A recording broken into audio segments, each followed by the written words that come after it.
Halo Pak Andrew. Ya. Selamat siang.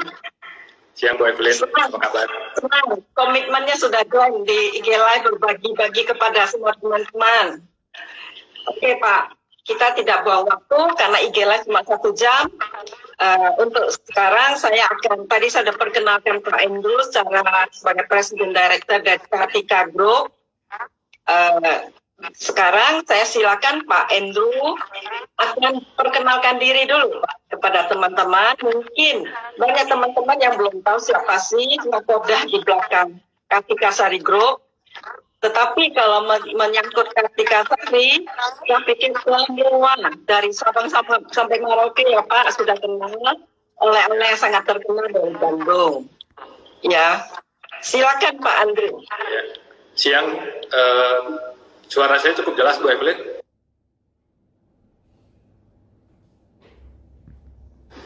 Cukup jelas, Pak Andrew. Cukup jelas.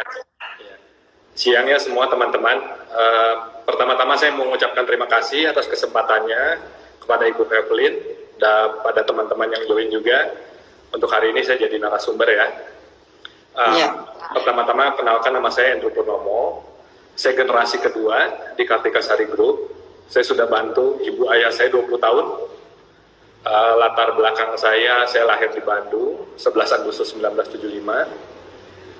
Saya sekolah kecil sampai SMA di SMA Aloysius, dan saya kuliah di Columbus, Ohio di Amerika.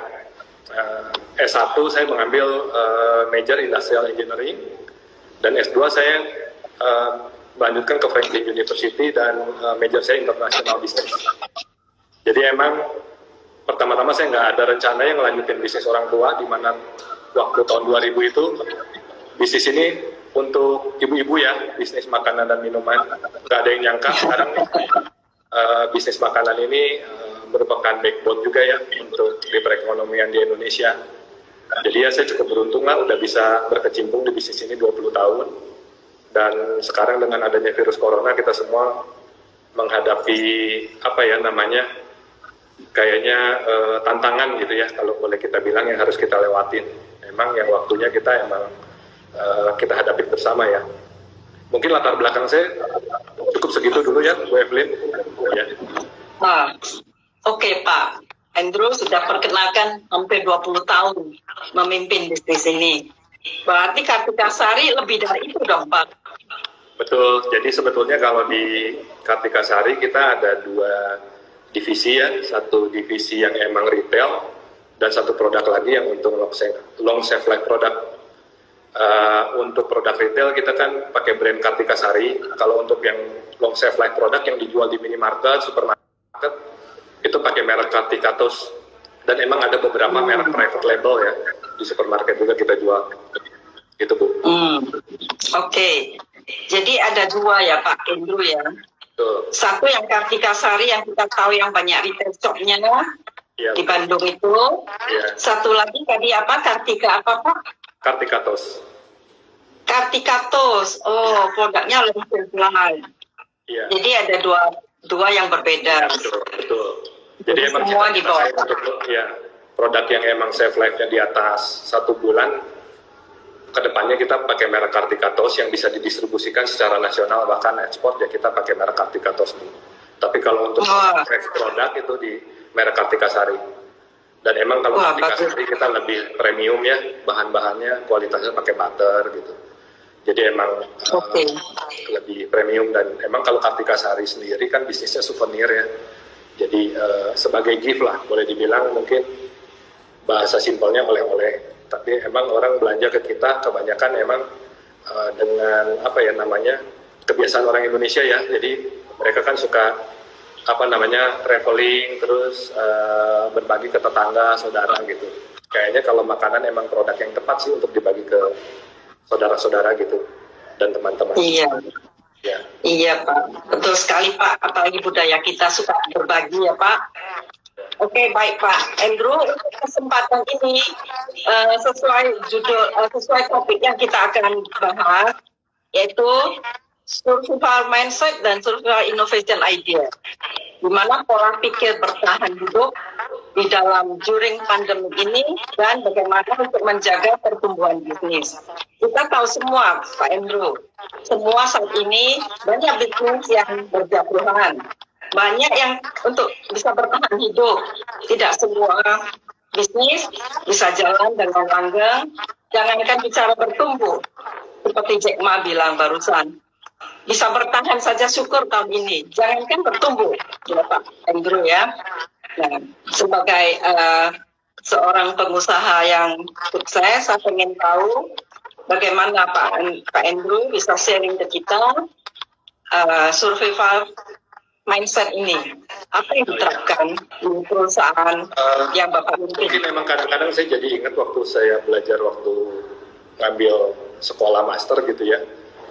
Kadang-kadang ini dapat pelajaran juga di sekolah bahwa kita tuh kadang-kadang terlalu over expansion gitu, jadi emang terlalu percaya bahwa selalu good thing happens gitu.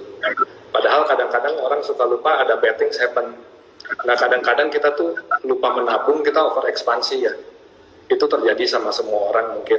Jadi kita percaya ekonomi bagus, kita keep expansion, mengharapkan mendapatkan uang yang lebih banyak gitu ya.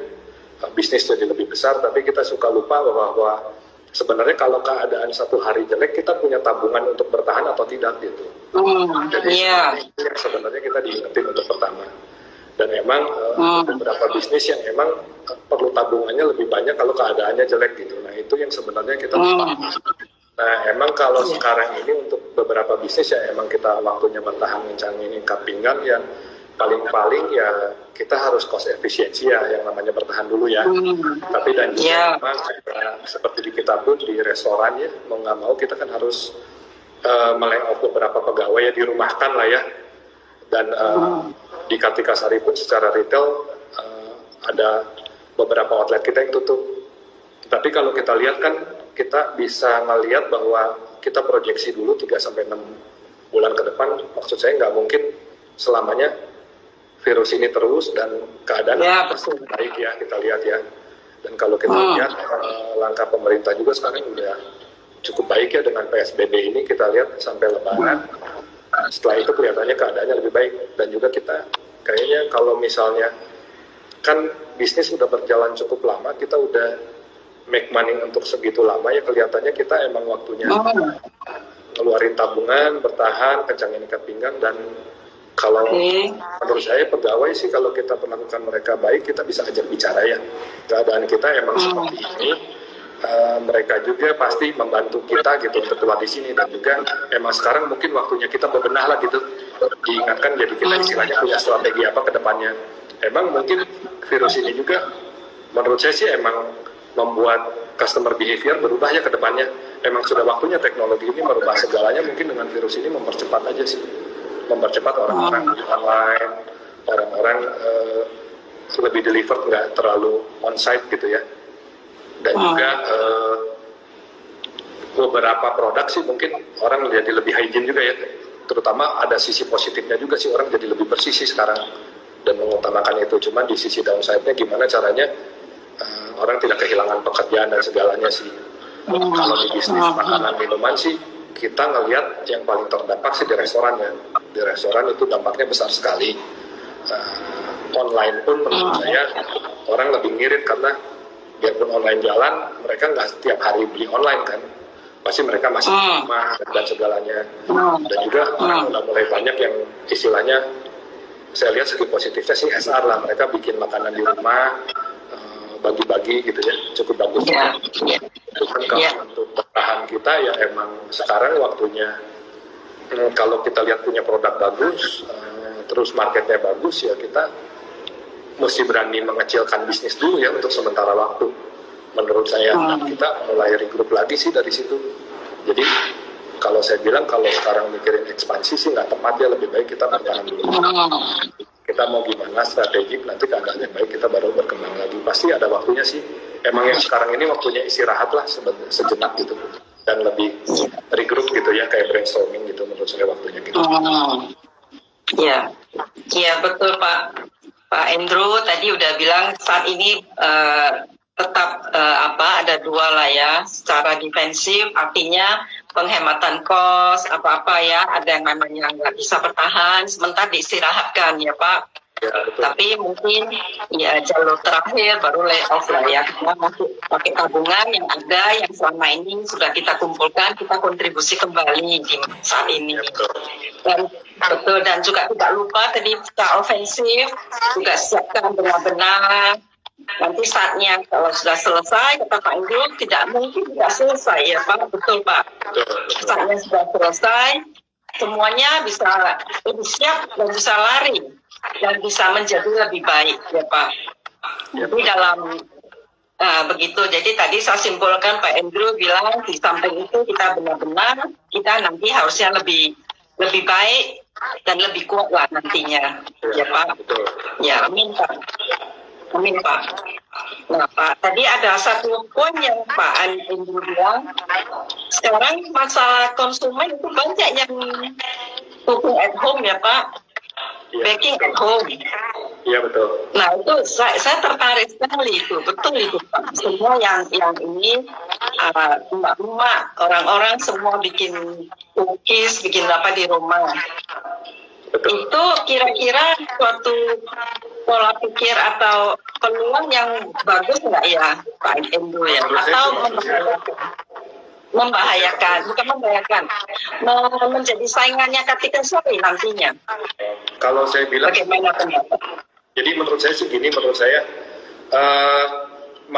market di Indonesia itu cukup besar ya, jadi intinya kayaknya pie-nya enough for everybody gitu. Jadi kalau emang ada orang-orang udah mulai di rumah kan sebenarnya bagus ya, jadi mereka ngerti makanan enak seperti apa, proses buat kue juga di rumah kan nggak semudah itu ya sebetulnya, peralatannya, investasinya dan segala macamnya. Kayaknya kalau orang untuk konsisten tiap hari bikin kue, kelihatannya yang terpanggil di situ orang-orang tertentu aja. Dan yang kedua, anak saya pun kan sudah mulai bikinnya, ada yang bagusnya untuk CSR gitu ya, untuk bagiin buat orang-orang yang ngebutuhin, itu bagus juga. Tapi menurut saya bagus ya kalau orang-orang mulai cook at home ya, mereka lebih mengerti gitu kue itu seperti apa yang enak, cara bakar seperti apa. Terus kalau jadi competition sih,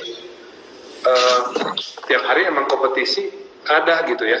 Menurut saya gimana jika menyikapinya aja, kalau kita emang terus berkembang, punya strategi sendiri. Marketnya Indonesia itu besar ya, dengan populasi mungkin sekarang nomor 5 ya di Indonesia ya, kalau nggak salah berapa. Menurut saya sih nggak ada masalah ya. Dan produk pun contohnya roti aja ada roti tawar, roti manis, roti asin gitu ya. Terus chef life-nya pendek, ada croissant, ada apa, itu baru roti. Jadi sebenarnya belum bolu, belum cookies, belum apa. Jadi menurut saya no problem sih, menurut saya malah lebih bagus ya orang-orang bisa itu. Kalau soal competition sih sebenarnya kita mati gara-gara diri kita sendiri sih, bukan gara-gara kompetisi ya menurut saya. Gitu. Iya Pak. Jadi bagus lah ya Pak, dengan langkah-langkah semua peluang-peluang bisnis kalau bisa dibagi-bagikan, masih besar marketnya ya Pak. Betul. Dan juga kalau kita kembali, perusahaan itu memang dibangun bukan sekejap ya Pak Andrew ya. Itu udah melalui yang bertahun-tahun, udah pengalaman, sehingga bagi seperti Kartika Sari, saya pikir tidak akan takut dengan semuanya, karena dengan pengalaman tadi 40 tahun lebih, pasti sudah mendapatkan suatu produk yang sangat sudah ada karakteristiknya, di mana konsumen sudah